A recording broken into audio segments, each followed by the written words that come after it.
Yes, Kenya. Tamu sana, yes. Outgoing President Uhuru Kenyatta is a man under siege. His close associates and allies have turned against him, and they are blaming him for their political downfall. So in this video, I want us to have a discussion on some remarks made by Minor Commander and Uhuru Wambugu. For the remarks are going to form the basis of our analysis and discussion right now. And in this video, we are going to answer one simple question. Why are Uhuru Kenyatta's close allies and associates blaming him while Raila's close associates and allies are silent? They are not blaming President Uhuru Muigai Kenyatta. That's the analysis I want us to have in this video right now. Before we do that, in case you are watching us for the very first time, subscribe, give this video a like. Yes. Yesterday, Uhuru Wambugu, taking to his social media accounts, had this to say: many of us have paid a painful price for working with Uhuru to the end of his term. Was it worth it? Time will tell. Were mistakes made? Yes, by all of us. Commander publicly attacking Uhuru today doesn't help us. We lost. Let's do it with dignity. That's Uhuru Wambugu. That post paints a picture of Uhuru Wambugu, who is most likely regretting for having stood by Uhuru Muigai Kenyatta, though it's not in agreement with Minor Commander. A day before that, Minor Commander had attacked President Uhuru Kenyatta, blaming him for the downfall of Raila Odinga. Minor Commander made it very clear that Uhuru Kenyatta was not reachable. Nobody could access or even reach Uhuru Kenyatta. And that might have led to Raila Odinga losing in the election. And Minor Commander just termed Uhuru Kenyatta a dictator who never listens to advice. And that's why Uhuru Wambugu is answering him back. But Uhuru Wambugu nonetheless is regretting. So I want us to answer one simple question. Why are Uhuru Kenyatta's men angry and bitter with him while Raila's close associates are not blaming Uhuru Kenyatta? They are silent. Look at somebody like Joho, Junet, Gladys Wanga. These are very close Raila Odinga associates. I've never had any of them heaping any blame or rather blaming President Uhuru Kenyatta. They are all silent. And Raila Odinga is also silent. He is not blaming President Uhuru Kenyatta. What is going on behind the scenes? That's what I want us to find out in this video right now. Let's dig deep, ladies and gentlemen. Yes. The first reason Uhuru Kenyatta's men and women, have personally suffered political defeat as a result of sticking by Uhuru Muigai Kenyatta and not Raila Odinga's men or women.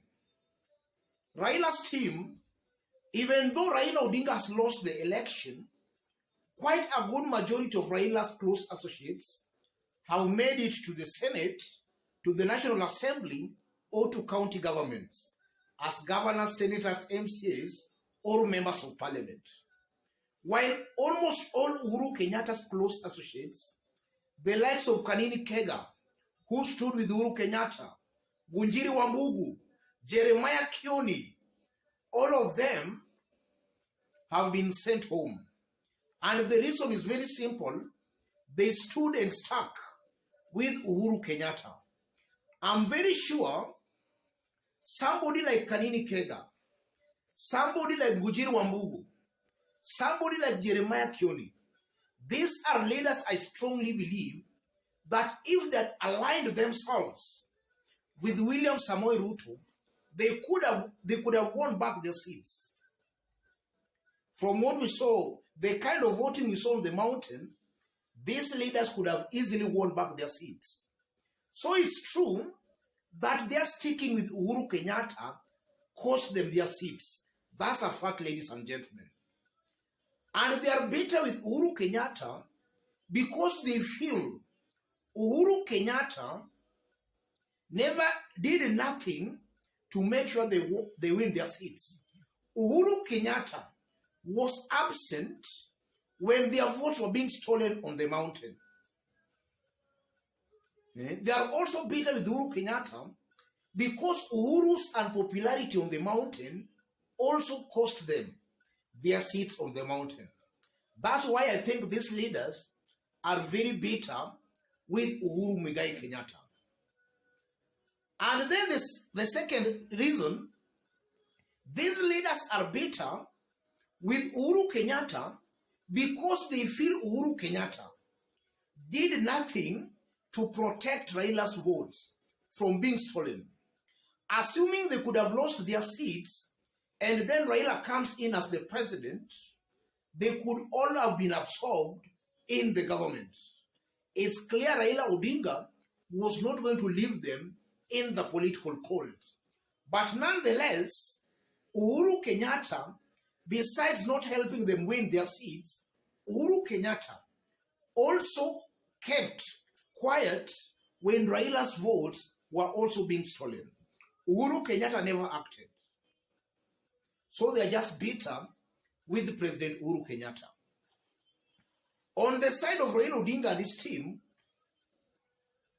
I honestly believe, ladies and gentlemen, that close associates of Raila Odinga, the ones like Junet and Joho, they might know exactly what happened. And this is why I don't want to really give my opinion much on this issue, because it's a complicated issue. It's something that nobody can explain.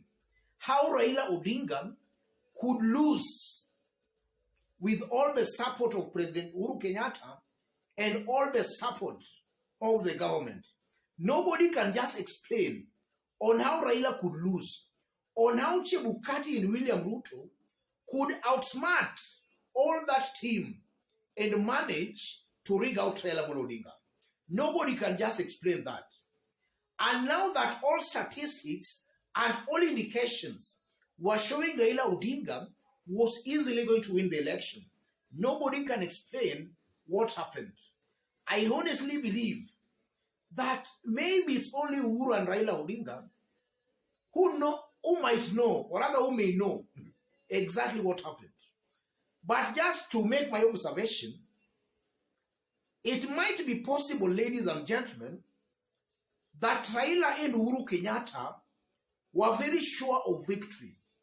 They knew that even without the system interfering with IEBC, Raila Odinga was going to win the election. Uhuru Kenyatta knew, and Raila too knew, that the worst Wafula Chebukati could do was to offer Kenyans free, fair election. So something tells me that Raila Odinga maybe was not very much interested even in the help of the system. Raila knew that he was still going to win even without the assistance of the system and the president. So that might have made Uhuru Kenyatta pull back a bit. That might have made Uhuru Kenyatta pull back a bit. And I'm saying that because if you look at the kind of anger and bitterness William Ruto's team have for Uhuru Kenyatta, that proves it to me and convinces me that Uhuru Kenyatta never deliberately betrayed Raila Odinga. Even if it betrayed Raila Odinga, it was not deliberate. Yes, because it's clear Ruto and his team are fully convinced that Uhuru Kenyatta was against them. There is no kind of maybe some games being played between Uhuru and William Ruto. Ruto's team and even Ruto himself, they are very bitter with President Uhuru Kenyatta. An indication they knew Uhuru was not on their side. So I'm seeing a high possibility, though I know as time goes by, the truth will just come out. I'm seeing a very high possibility where Raila Odinga was very sure of winning without even the assistance of the government and the so-called deep state. And that is because all statistics and all indications were showing he was going to win very easily. Uhuru Kenyatta was also sure that even without the systems, Raila was going to win. Uhuru might have pulled back a bit. And his pulling back was not to make Raila Odinga lose, was to make Raila Odinga win fairly. And that's how William Ruto most likely outsmarted them. Ruto got into collusion with Chebukati and they made sure they rigged the election. That's what I'm seeing here, ladies and gentlemen. So Uhuru's men feels Uhuru Kenyatta let them down by not helping them win seats, and also let them down by not doing anything to make Raila Odinga win. Raila could have absorbed them in the government. Let me stop it there, ladies and gentlemen. In case you are watching us for the very first time, subscribe, give this video a like. And to our fans and subscribers here, I'm very much humble, very grateful for the kind of support you are giving me here. God bless you. God bless Kenya. To any other person who wants to have a discussion with me, or to share information with me, or even to support this channel, I've pinned my number on the comment section. Reach me through that number, or you can channel your support or contribution to the number. To those watching us outside Kenya, drop a comment, let us know from which part of the globe you are watching us from. And if possible, subscribe, give this video a like. Let's meet in our next analysis. God bless you. God bless Kenya.